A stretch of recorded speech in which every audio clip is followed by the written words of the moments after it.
زین ایک غریب بچہ تھا۔ اسے کرکٹر بننے کا بہت شوق تھا۔ اس کی ماں لوگوں کے گھروں میں کام کرتی تھی۔ ان کے پاس اتنے بھی پیسے نہیں تھے کہ وہ اپنے بیٹے کے لیے وہ تمام چیزیں خرید کرے جو اسے چاہیے ہوتی ہیں۔ وہ ہمیشہ سے اپنے بیٹے کے لیے محنت کرتی تھی اور کافی پریشان رہتی تھی۔ وہ ایک ڈنڈے اور ایک پلاسٹک کے بال کے ساتھ کھیل کی مشق کیا کرتا تھا۔ گلی کے بچے بھی اس کو غریب ہونے کی وجہ سے اہمیت نہیں دیتے تھے۔ ایک بار وہ گلی کے بچوں کو للچائی نظروں سے کرکٹ کھیلتے ہوئے دیکھ رہا تھا کہ اچانک ایک لڑکے راشد نے زین کو بلا کر کھیل میں شامل ہونے کے لیے کہا۔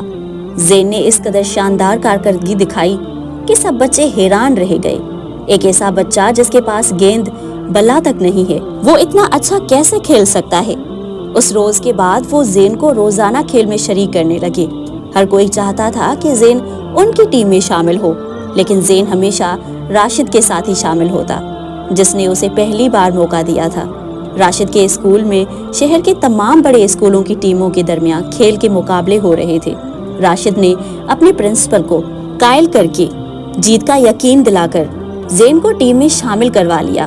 زین کو ٹیم میں شامل کرنے سے ان کے اسکول کی ٹیم فائنل میں پہنچ گئی۔ تمام مقابلوں میں زین نے شاندار کارکردگی دکھائی تھی۔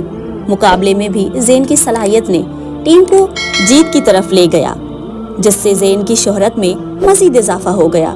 ٹیلی ویژن نے بھی اس کے کھیل کو اجاگر کیا اور زین کا انٹرویو بھی نشر کیا گیا، اور پاکستان کے 20 سال سے کم عمر نوجوان کو قومی کرکٹ ٹیم میں شامل کر لیا گیا۔ سارے اخراجات بھی حکومت نے اپنے ذمہ لے لیے۔ یوں زین کی سچی لگن اور محبت نے اسے انتہائی بلندیوں تک پہنچا دیا تھا۔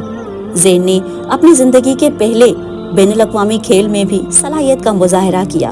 اس نے اپنے ہر انٹرویو میں راشد کا نام لیا۔ بے شک اگر راشد نہ ہوتا تو زین وہیں پر ان گلیوں میں پڑا رہتا اور کسی کو پتہ ہی نہیں ہوتا کہ زین نامی ایک لڑکا جو کرکٹ میں اپنا اتنا نام بنا سکتا ہے، وہ راشد ہی تھا جس نے اسے پہچانا تھا، اس کے ہنر کو پہچانا تھا۔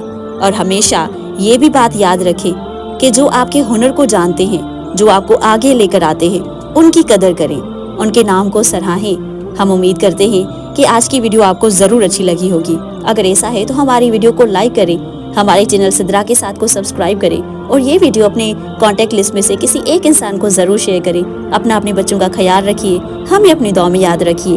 جزاک اللہ خیر۔